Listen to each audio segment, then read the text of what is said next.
नांदेड जिल्ह्यातील अनेक गावांमध्ये जल जीवन मिशनचे काम सुरू आहेत.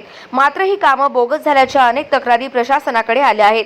नांदेडच्या नायगाव तालुक्यातील मांजरम येथे पाणीच्या टाकीचे काम पूर्ण झाले असले तरी इतर काम मात्र अजून बाकी आहे. पाणी मिळत नसल्याने गावकरी आक्रमक झाले आहेत. गावकऱ्यांनी आज एकत्र येत आंदोलन करून प्रशासनाच्या विरोधात घोषणाबाजी केली.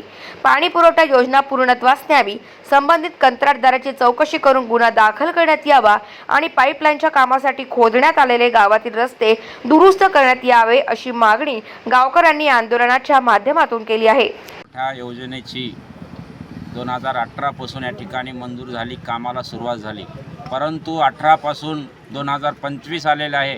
गावकऱ्यांना फक्त नळ आणि पाईपलाईन हेच बघण्यात येते. याविषयी गुत्तेदारांनी अत्यंत निकृष्ट दर्जाचं काम केल्यामुळं व संबंधित अधिकाऱ्याच्या निष्काळजीपणामुळं ही गावकऱ्यांना पाणी भेटण्याचे अवघड झालेले आहे.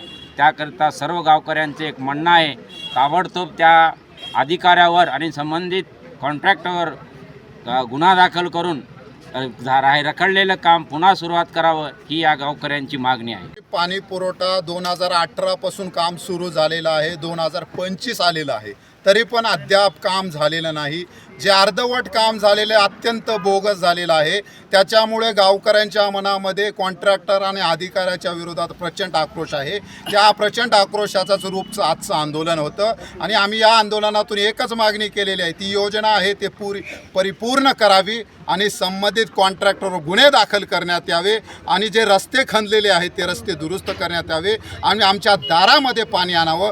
जर एका महिन्यामध्ये पाणी जर गावात नाही आलं तर याच्या पुढे भविष्य काळात मोठ्या प्रमाणात तीव्र आंदोलन करण्यात येईल. गाव माझा न्यूज करिता तानाजी शेळगावकर, नांदेड.